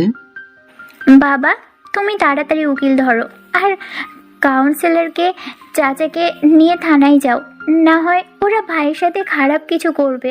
এমনিতেই ওর হাতে এত বড় একটা অ্যাক্সিডেন্ট হয়েছে। কথাটা ভালো বলেছিস মা। তখনই কলিং বেল যেন বেজে ওঠে। জি, কে বলছেন? পুলিশ ম্যাডাম, আমরা তো ছোট লোককে ধরে এনেছি।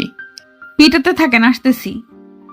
আচ্ছা, কিন্তু চিন্তা করেন না, টাকা পয়সা যা লাগে পেয়ে যাবেন, যত চান ততই পাবেন। তাহলে তো ম্যাডাম আর কোনো কথাই নেই, রাখি। কুত্তার বাচ্চা, তোর কত বড় সাহস, তুই আমার গায়ে হাত দিস এত মানুষের সামনে? আজকে তোর মজা বোঝাবো। অন্যদিকে, কি ব্যাপার অফিসার, অন্যায়ভাবে আমাকে আটকে কেন রাখছেন? সোনা পাখি, পানিটা খেয়ে নেই, তারপর আসতেছি। তোমাকে গরম ডিম দেওয়া হবে। কত বড় সাহস, চৌধুরীর মেয়ের যারা চৌধুরীকে মারিস, তাও আবার একটা দুইটা না, চারটা থাপ্পড় এতগুলো মানুষের সামনে। আজ যদি তোকে 4টা গরম ডিম যদি আজকে না ভরে দিছি, তাহলে আমার নামও না রেখে আবার নাম রাখবো। ও তার মানে সবকিছু যারা করাচ্ছে, একটা মেয়ে আর কতটা নিচে নামতে পারে? ওর জন্য এমন কি নাই যে আমি করিনি? সে ছি। তারপর পুলিশ গিয়ে ফোনে কথা বলার সুযোগ না দিয়ে নীলের হাত পা চেয়ারের সাথে বেঁধে পেটাতে থাকে। মারতে মারতে একজন ক্লান্ত হলে আরেকজন মারতে থাকে। এরই মাঝে একটা বাড়ি নীলের হাতে কাটা জায়গায় পড়ে। ও মা গো, ও মা, মরে গেলাম, আমার জীবনটা বের হয়ে গেল, ও মা গো। দেখ শালা, এখন কেমন লাগে? এরই মাঝে যারা ওখানে পৌঁছে যায় এবং সে সোজা লকআপের মধ্যে ঢুকে। কি ব্যাপার, জামাই আদর কেমন লাগলো? এ মানুষ না অন্য কিছু। ম্যাডাম দেখেন, ওর উপর থেকে নিচ পর্যন্ত প্রত্যেকটা অঙ্গ প্রত্যঙ্গ মারতে মারতে থেতল করে দিছি। ওর হাত দিয়ে দেখেন কি পরিমাণ রক্ত পড়ছে। আপনারা বাইরে যান, ওকে আমি সাইজ তো করব। এই তোমরা সবাই আমার সাথে বাইরে চলো। কিন্তু ম্যাডাম? বাইরে ব্যাগের মধ্যে রাখা আছে, যা লাগে নিয়ে নাও। তারপর সবাই বাইরে চলে যায়। কুত্তার বাচ্চা, তোর কত বড় সাহস আমাকে থাপড়াস? এই নে। তারপরে ওর গালে আমি চরের উপরে চর মারতে থাকি। ঠিক কতগুলো থাপ্পড় দিছে আমি নিজেই জানি না। একটা সময় আমার হাত জ্বলতে থাকে, তখন আমি বন্ধ করে দিই। খেয়াল করে দেখি ওর মুখের একটা অংশ কালো রং ধারণ করেছে, রক্ত জমে। তখনও তার মুখে অনবরত হাসি লেগেই আছে। প্রিয় মানুষের থাপ্পড় অনেক ভালো লাগে। তখন আমি রাগ সামলাতে না পেরে পাশে থেকে একটা লাঠি নিয়ে সোজা ওর মাথায় আঘাত করি, কিন্তু আঘাত করতে এমন হবে কখনো বুঝতে পারিনি। আল্লাহ গো! কথাটা বলেই নীল চোখ বন্ধ করে ফেলে, আর ওর মুখ দিয়ে অনবরত কলকল করে রক্ত বেরোতে থাকে। অবস্থা ভয় পাও দেখে তাড়াতাড়ি আমি পুলিশকে ডাকি। ম্যাডাম কি করছেন? মাথায় মেরেছেন কেন? জানেন না মাথায় মারলে ক্ষতি হওয়ার সম্ভাবনা থাকে বড়? এই জন্যই আমরা যখনই টর্চার করি, শরীরের অঙ্গ প্রত্যঙ্গ যে করি, মাথা সেন্সিটিভ, মাথায় মারলে যে কেউ মারা যেতে পারে।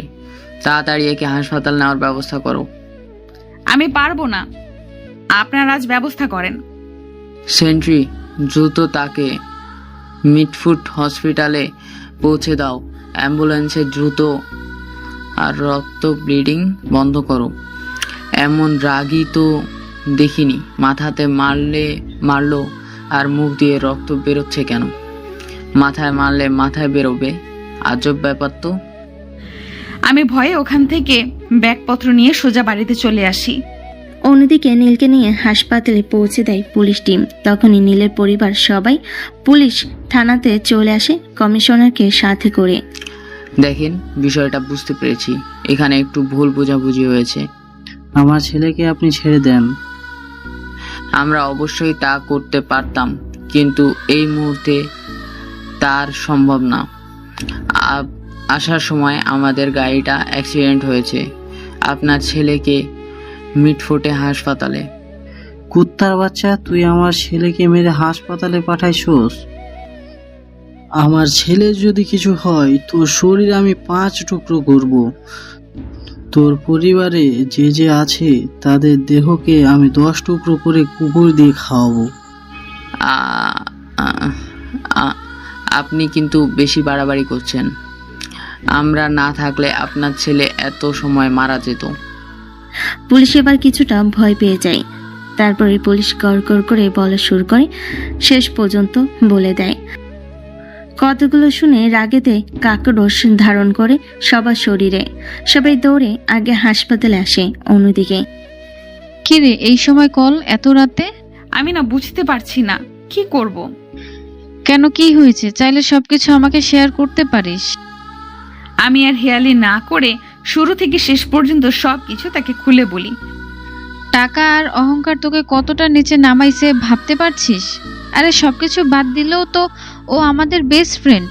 মানলাম ও অন্যায় করেছে, তোকে থাপ্পড় দিয়েছে, তাই তাকে এইভাবে মারতে হবে? তো এইসব কথাবার্তা ওর সামনে বলছিস? ও তো তোকে একটা সময় ভালোবাসতো। ও হয়তো বিষয়টা নিতে পারেনি, কষ্ট থেকে হয়তো এমনটা করেছে। খেয়াল করে দেখ, শেষে কিন্তু ও নিজের হাতে ও কাচের জানালায় ঘুষি দিয়েছে। তুই কিভাবে পারলি এমনটা করতে? দোস্ত, আমি না বুঝতে পারিনি, আমার ভুল হয়ে গেছে। আমার না অনেক কান্না চাচ্ছে, কি করব আমি? দ্রুত হাসপাতালে যা, আমিও আসতেছি। মিডফোর্ট, তাই তো? তারপর তারা সবাই যে যার মতো হাসপাতালে যাওয়ার উদ্দেশ্যে রওনা দেয়। কিছুক্ষণ বাদে, ডক্টর ডক্টর, আমার ছেলে কোথায়? তারা দৌড়ে অপারেশন থিয়েটারের সামনে যায়। এরই মাঝে লাবণী আর যারা হাসপাতালে পৌঁছে যায় অপারেশন থিয়েটারের সামনে। নীলের বাবা আজ পর্যন্ত কিংবা কমিশনার আজ পর্যন্ত যারাকে না দেখায় তারা চিনতে পারেনি। যারা এবং লাবণী নীলের ফ্রেন্ড বলে দাবি করে। তারা ভাবে নীল এই অবস্থায় দেখে তাদের ফ্রেন্ডরা হয়তোবা দেখতে এসেছে। কিছুক্ষণের মধ্যেই অপারেশন থিয়েটার থেকে ডক্টর বের হয়। নীল নামে পেশেন্টের বাসার লোককে? স্যার, আমরা। আর যদি বয়সে আপনি আমার ছোট হতেন, আপনাকে আমি থাপ্পড় মারতাম। প্রথম কথা, এমন একটা ক্রিটিক্যাল রোগীকে আপনারা কিভাবে এমন টর্চার করতে পারেন? বুঝতে পারলাম না স্যার, একটু খুলে বলবেন? নীল আমার নিয়মিত পেশেন্ট। কিছুদিন পর এসে আমার কাছে চেক আপ করায়। আজ থেকে 2.5 বা 3 বছর আগে তার মাথায় নার্ভের পাশাপাশি টিউমার ধরা পড়ে। আস্তাগফিরুল্লাহ, আল্লাহ মাফ করুক। এই রোগ যেন আর কাউকে না দেয়। এমন জায়গায় টিউমার, এত ক্রিটিক্যাল অবস্থা যে আমরা তাকে ইমিডিয়েটলি বলি যে অপারেশন করতে হবে। খরচ লাগবে 15 লাখ। পেশেন্ট কোনোভাবেই অপারেশন করতে রাজি না, কেননা তার বাঁচার চান্স মাত্র 5%। সে বলতো এমনিতেই যে কয়দিন আছি এমনি এভাবে দুনিয়াটা দেখে যাই। আমরা খেয়াল করেছি ইদানিং তার মাথায় প্রচুর পরিমাণ চাপ পড়েছে এবং রাত্রে ঠিক মতো ঘুম হয় না এবং শরীরে বিভিন্ন অঙ্গে এমনভাবে মেরে থেতলে দিয়েছেন যে যা বলার আর অবকাশ থাকে না। আর বিশেষ করে একটা বাড়ি তার মাথায় পেছনের সাইডে লেগেছে, একবারে টিউমারের জায়গায় আঘাত হয়েছে। 24 ঘন্টার মধ্যে ইমিডিয়েটলি অপারেশন করা লাগবে।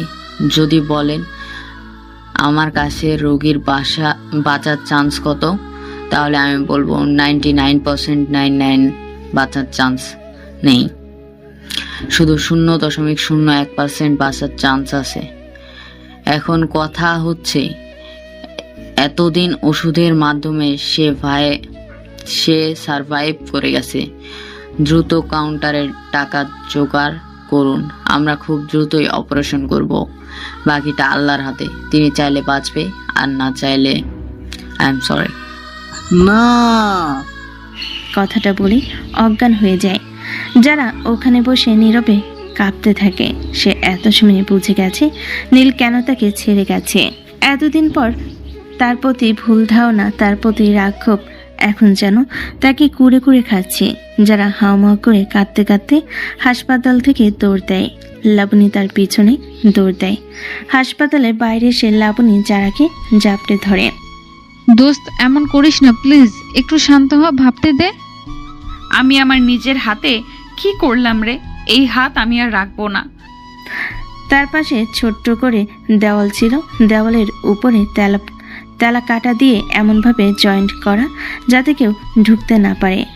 ওই তেলো কাটার উপরে জোরে জোরে নিজের হাত মারতে থাকে।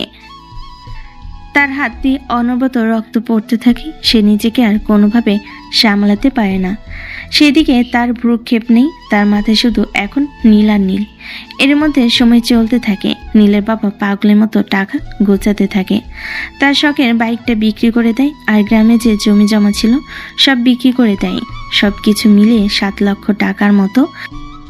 এখনো অনেক টাকা বাকি। অপারেশনে আর মাত্র 6 ঘন্টা বাকি। এখনো কাউন্টারে টাকা পরিশোধ হয়নি। সে কোনো রকম কাউন্টারে এসে, বাবা এই টাকাগুলো জমা নাও, অপারেশনের পরে বাকিগুলো দিব।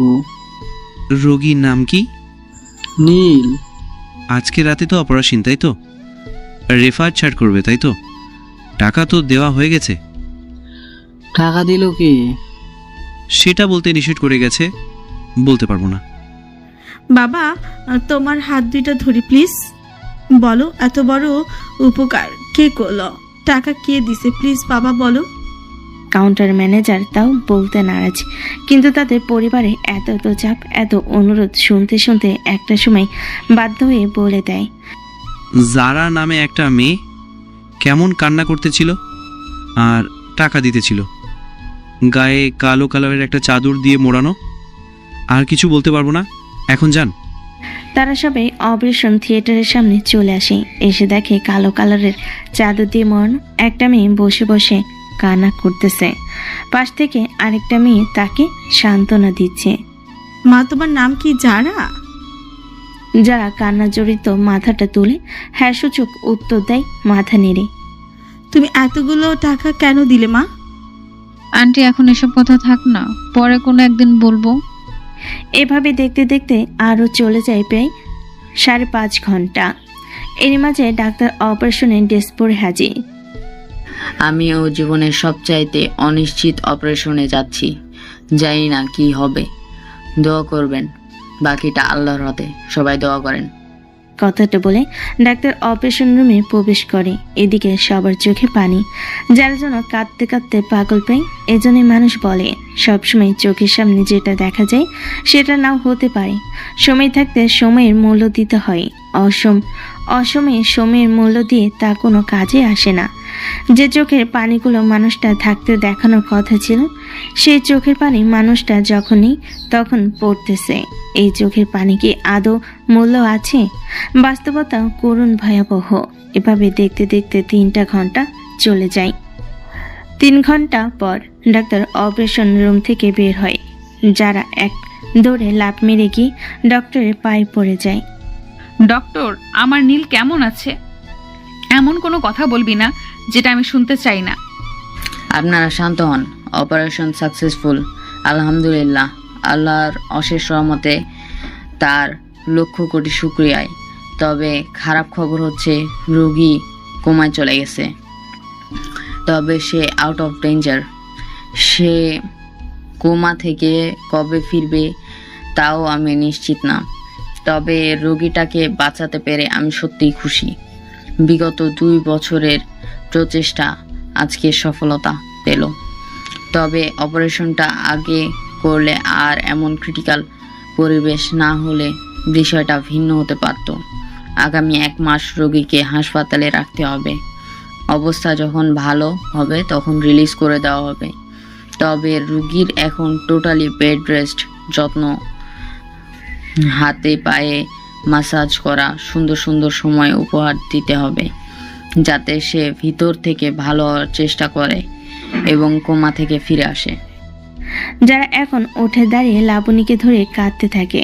তারপরে যারা কি যেন মনে পড়ে, সে ওখান থেকে দৌড়ে বের হয়, রিক্সা নিয়ে একটা নির্দিষ্ট গন্তব্যের দিকে রওনা দেয়। তখনই আচ্ছা মা, তুমি বলো তো, ওই মেয়েটা এমন করলো কেন, আর এমনই করছে কেন? মা বলো না, কেন এমন করছো? আসলে তেমন কিছু না। না মা, আমরা কাউন্টার থেকে শুনেছি ওই মেয়েটাই অপারেশনে টাকা দিছে, কিন্তু কেন করলো? আন্টি, ও হলো চৌধুরী ইন্ডাস্ট্রিয়াল কোম্পানির মালিকের একমাত্র মেয়ে যারা চৌধুরী। নীল যে কোম্পানিতে কাজ করতো না, এদের কোম্পানিতেই। তবে আমরা সবাই একসাথে পড়াশোনা করেছি, সে কলেজ লাইফ থেকে ইউনিভার্সিটি লাইফ সব একসাথে। তখন ওদের মধ্যে একটা সম্পর্ক হয়। তবে যতটুকু এখন বুঝেছি, নীলের এই রোগটা ধরা পড়ার পর নীল জারার থেকে নিজেকে আলাদা করে নেয়। এরপরে এক একে সমস্ত ঘটনা খুলে বলে লাবণী, শুরু থেকে শেষ পর্যন্ত।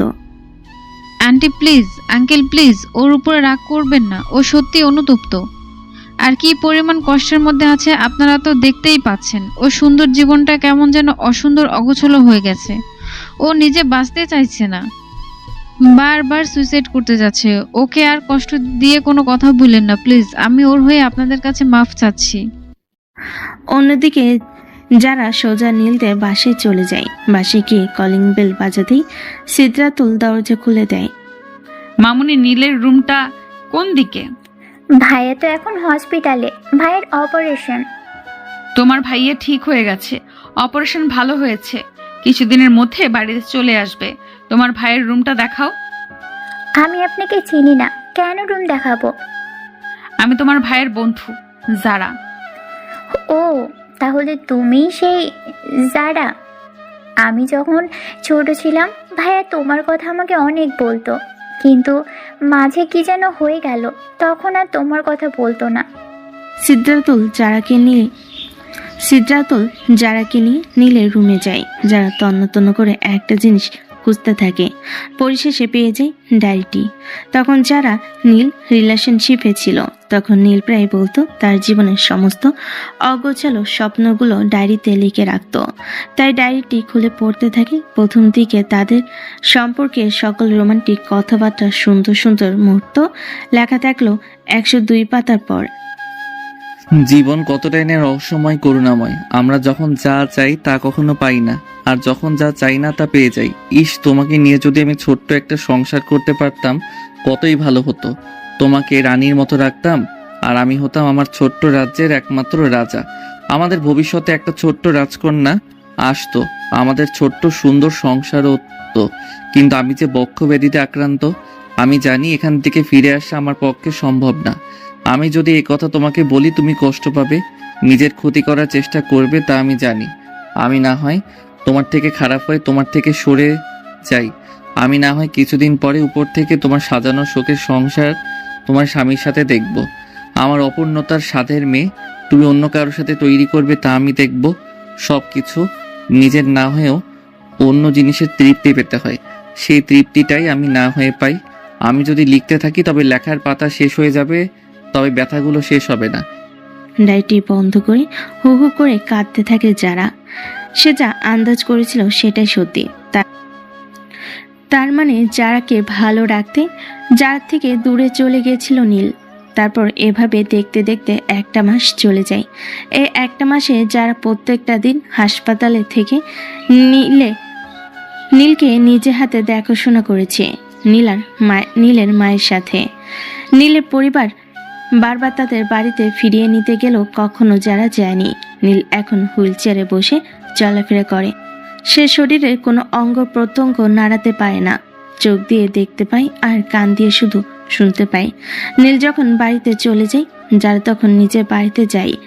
যারা নীলকে বিয়ে করার জন্য তার বাবা মায়ের কাছে অনুমতি চায়, কিন্তু সাধারণভাবেই এমন ছেলের কাছে তাদের মেয়েকে বিয়ে দিতে অসম্মতি জানায়। কিন্তু যারা বারবার নিজেকে ক্ষতি করার চেষ্টা করে, ফলশ্রুতিতে তারা বাধ্য হয়ে নীলের সাথে যারা বিয়ে দেয়। যারা নীলের দেখাশোনা করতে থাকে, সুন্দর করে হাতে তেল মালিশ করা, পায়ে তেল মালিশ করা, ওষুধ খাওয়ানো, সমস্ত দায়িত্ব নিজের হাতে করতে থাকে। এভাবে দেখতে দেখতে 6টা মাস চলে যায়। ভাবি, ভাইয়ের ওষুধ খাওয়ায় আসছি গো, রান্না করতে হবে। আম্মু কই? মা, আমি রান্নাটা তো করে ফেলেছি, তুমি ওর হাতে পায়ে তেল মালিশ করে দাও। তারপর আমি তেলের বাটিটা নিয়ে উপরে চলে যাই। কি গো আমার মহারাজ, তেল মালিশ করব কোথায় কোথায়? কবে তুমি উঠে দাঁড়াবে আর আমাকে টুইন বেবি দিবে বলো বলো? নীল অপলকভাবে যারার দিকে তাকিয়ে আছে। এভাবে তাকিয়ে থাকলে হবে? উঠতে হবে না সোনা? এইভাবে তাদের শখের সংসার চলতে থাকে। দেখতে দেখতে 7টা বছর চলে যায়। আজও নীল উঠে দাঁড়াতে পারেনি। একদিন নীলকে পিছনে হুইল চেয়ারে বসিয়ে রেখে যারা মাগরিবের নামাজ পড়ছিল, নামাজ পড়া শেষ করে উঠে দাঁড়িয়ে পিছন ফিরে তাকাতেই সে যা দেখে তার চোখ যেন আটকে ওঠে। নীল বলেই আমার উপরে ঝাপটে পড়ি, ওর বুকে মাথা রেখে কান্না করে দেই হু হু করে। আসলে যারা যখন পিছনে ফিরছিল তখনই নীল আস্তে আস্তে হুইল চেয়ার থেকে উঠে দাঁড়ায়। উঠে দাঁড়াতেই বাকিটুকু আপনারা তো জানেনি। কি আবার কান্না করো কেন? এই 6টা বছরে মনে হয় 6 লক্ষ বারের উপরে আমার কাছ থেকে টুইন বেবি চাইছো। আজকে টুইন বেবি দিতে হবে না তোমাকে। আর তোমাকে ধন্যবাদ আমার অর্ধাঙ্গিনী। তোমার এই যত্নকে আর ভালোবাসা না পেলে হয়তো আমি এত দ্রুত কখনোই উঠে দাঁড়াতে পারতাম না। ভাবি, কি হলো? তুমি একা একা কার সাথে কথা বলো? ভাইয়া, মা, আপু, দেখো ভাইয়া উঠে দাঁড়িয়েছে। কথাটা শুনে সবাই দৌড়ে আসে। এসে দেখে সত্যি নীল উঠে দাঁড়িয়েছে। আস্তে আস্তে গুটি গুটি পায়ে হেঁটে এসে নীলের আব্বু আম্মুকে সালাম করে নিল আর বলতে থাকে, বাবা মা, এই দেখো আমি সুস্থ হয়ে গেছি। তোমাদের দোয়া বিফলে যায়নি। ধন্যবাদ মহান করুণাময় আল্লাহকে, যিনি আমাকে সুস্থ করলেন। এভাবে খুশি আনন্দ উৎসবে কিছুটা সময় চলে যায়। এরপর যে যার রুমে চলে যায় আর নীল আর যারা তাদের রুমে। কি ব্যাপার দুষ্টু রাজা, এইভাবে ভিলেন মার্কা তাকাচ্ছ কেন? আমার বিয়ে করে রেজিস্ট্রি করা দলিল করা দুষ্টু বউয়ের দিকে তাকাবো না তো কার দিকে তাকাবো? টুইন বেবি দিতে চাও নাকি? তা তো দিবই, কিন্তু তার আগে যে তোমাকে খাবো। লবণ আনছো তো? লবণ ছাড়া স্বাদ পাবে না। মিষ্টিতে কখনো লবণ লাগে না, মিষ্টি সবসময় মিষ্টি। তো আজকের মতো এখানেই পর্দাটা টাঙিয়ে দেই।